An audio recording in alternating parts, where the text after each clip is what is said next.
Greetings, sports fans. We are the Sports Kings from Queens. I'm Gino. I'm joined by my co-hosts, Kevin and Darren. Today is Sunday, February 9th. This is episode 154. This is the Super Bowl post-game show. Please catch us wherever you get your podcast. Make sure to like, subscribe, follow us on Facebook, follow us on YouTube, follow us on Instagram. We got stuff going through all the time now. Give us a look. Join our pages. We'd love to hear from you. Send us some comments. So we're going to start it right off. Philly beats Kansas City 40-22. They're in total control for the whole game. I don't see any reason to say anything different. The yardage wound up being 346 to 275, but that really doesn't tell the story because there's a lot of late yardage there for Kansas City. At the half, it was 24-0, and the yardage was Philly 179 and Kansas City 23. Listen, time of possession was in Philly's favor at 36-24. They had 21 first downs to Kansas City's 12. Kansas City had an interception and a fumble lost. Philly also had an interception. Kansas City wound up punting 6 times. But Philadelphia's defense up front, 15 pressures, 6 sacks. They had Mahomes throwing the ball as quick as humanly possible. He wasn't ready for half of them. And Philadelphia just walks away with this Super Bowl 40-22. Guys, who wants to start? Darren? Sure. This wasn't much of a game. We were contentious in the first minute because I thought that it was an offensive interference while the boys both did not. I just think when you push off on a defensive back's face, hit him in the helmet and knock him off balance, you gotta call it. I know you guys and Mike Pereira all thought that it was not as big a play, but I'm like, what's the defensive back supposed to do when he gets hit with a full extension of the arm into the helmet? That was probably the most exciting thing we had in the entire game. Was that disagreement. Then there was the next one, which Kev was like, I can't believe they called that on the Chiefs. And I was like, well, he hit him in the helmet again. He shouldn't do it. I mean, every time you hit the head, I think you're going to get the call. Outside of that, the Philly, like you said, Gino, 6 sacks, 3 forced turnovers, no blitzes. They did it all with the front 4.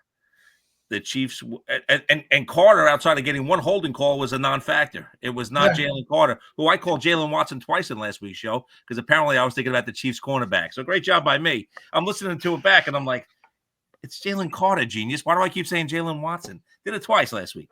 Jalen Carter, who's the star up there, didn't do a thing really except for that holding call on Smith. Smith did a good job on him, but they could not handle Sweat. They could not handle really anybody inside at all. I wanted to see a switch out to Humphreys and let him play left tackle and go back to Tooney at guard. I'm not saying it would have done a lot. It would just would have given the strength of the team back to where it belonged and taking Caliendo out, who I don't think is, really worthy of his starting position. But you really can't argue with it. Better team won big. Better team was much better. Kev? Yeah, and I don't think, as funny as it sounds, 40 points, I don't totally blame the Chiefs defense. No, they were good. They bottled up Barkley. 25 carries, 57 yards. Hurts turned him on the scrambles. 11 carries for 72 yards. That's what killed him. The pick 6, of course, was a huge play there. They had the interception for halftime, which set up another score. Yep. The one interception the Chiefs had, was more of a stop the drive from Philly, keep them in the game. But it didn't really hurt the Eagles in the long run, and otherwise, the first half, what did the Chiefs have? 34 yards? That was I it. think, in the first half. That's unheard of with Mahomes as your quarterback. They got 23. 23. Okay. 179, 23 in yards. They never had a chance to establish a running game. They never had the ball enough. They never had any drive going. And, they could never get the balanced offense going. The Chiefs just kept pounding away, made enough big plays. And very, very boring game, as it turned out. Yeah, I mean, Kev, your point was interesting because you had the pick set 6, so that's 7 points off the board against the defense. You had the 14-yard drive, so that's 14 points. You had the big lead, and they go for the bomb on the first play where everybody thought it was going to be Barkley. Yeah. So I mean, it wasn't like the defense really like laid an egg. It was just that they went up top on a play where nobody thought.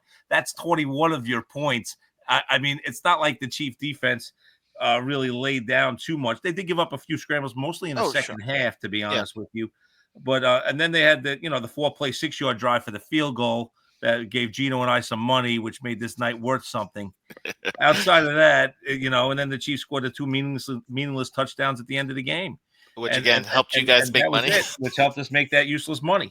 And that's it. G. So Philadelphia's up 24-0 at the half, and we were talking at halftime, and there's the only way for them to really get back in is to score. Kansas City's getting the ball to start the third, is to put points on the board there and stop them. And the opposite happens, right? So Kansas City gets the kickoff. It's a run for Pacheco, a pass to Worthy, and then Mahomes gets sacked twice. He scrambles for 8 yards, and Kansas City punts the ball away, right? Mm-hmm. Philadelphia gets the ball back at their own 20, and now it's a 6-minute and 38-second drive that ends in a touchdown. I'm sorry, it ends in a field goal, but the field goal at that point is irrelevant because they take 6.5 minutes off the clock. The whole third quarter at that point is gone. Kansas City gets the ball back. There's like 5 minutes left in the third. Yeah. So you've already, and you know what came to mind when this was happening? I don't know how many years ago it was, but the year that Atlanta had that lead going into the third quarter, which reminded us a few times tonight. Yeah, I mean, going into that third quarter, right, where they had the lead, they had the ball, and they kept throwing these passes and incomplete and 3 and outs and 3 and outs and 3 and outs. And for me, that was the drive. Sirianni cemented the game right there because it's like Philly needed to hold them as soon as the third quarter started. They hold them, they get the ball back, and then it's a 6.5-minute drive. They get the field goal to make it 27-0. But you've now completely taken the whole time. The whole third quarter is gone at that point. And then Philadelphia gets the ball back and does nothing. Right. No, after that, they get the bomb. No, not yet. No. Kansas City gets the ball back. The Chiefs get the ball back. Yeah. Yep. Kansas City gets the ball back. Nothing happens again. And then Philly throws the 46-yard pass to Devontae Smith, and they go up 34-0. And it's like, okay, at that point now we know it's done. But it was that 6.5 minutes right there. That, to me, that was the big key in the third quarter. Guys? Yeah, I think you're 100% right. I mean, that was the drive really where Hurts started to use his legs. Yeah. Because, again, the Chiefs did an amazing job on Barkley. Yeah. They really did. The front played well. Wharton was all over the place, actually. He was a very dominant player in this. Bolton for some good plays and then some boneheaded plays at the same time.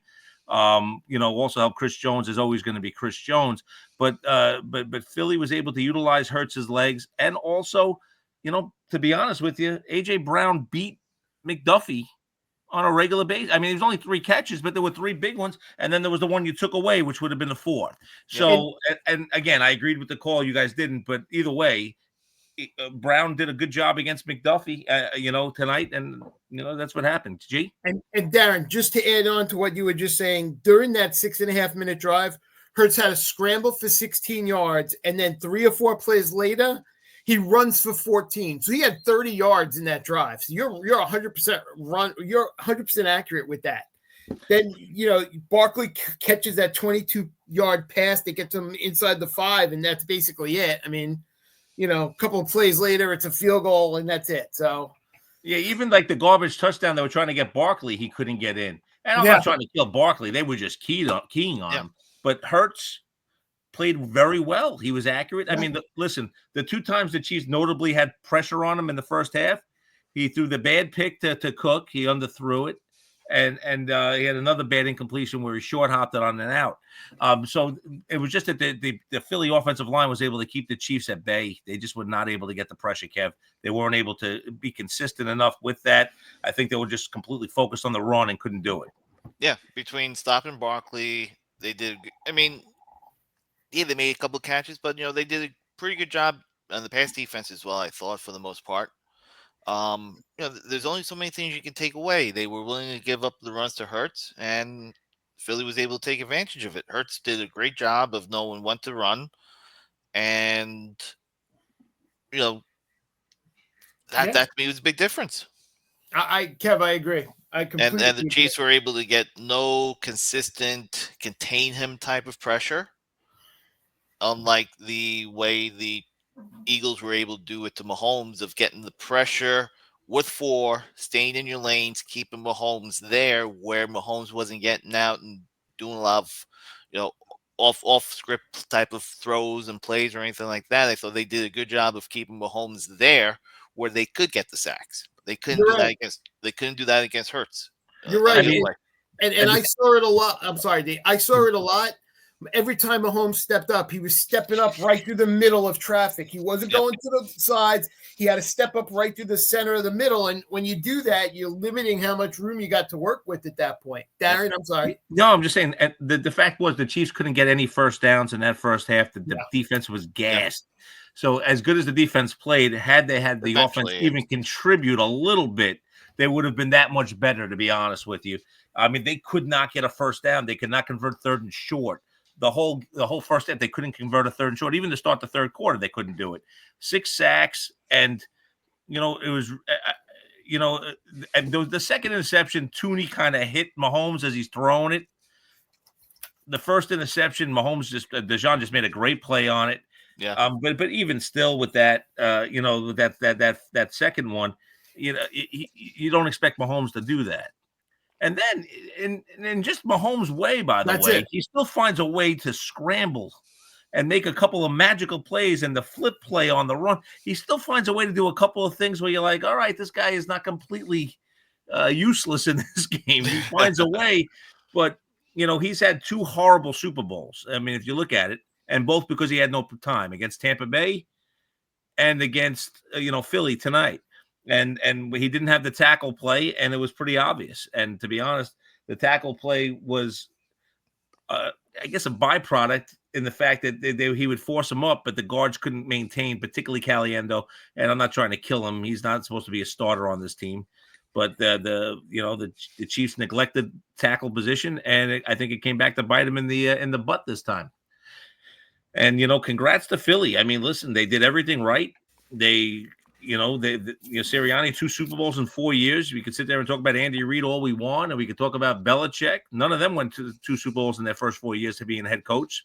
So, it's great work. I don't even know more you could say. It makes it that much harder for your Commanders and the Cowboys and the Giants to kind of get over that mountaintop now. But now Philly will be the hunted, and we'll see how they respond.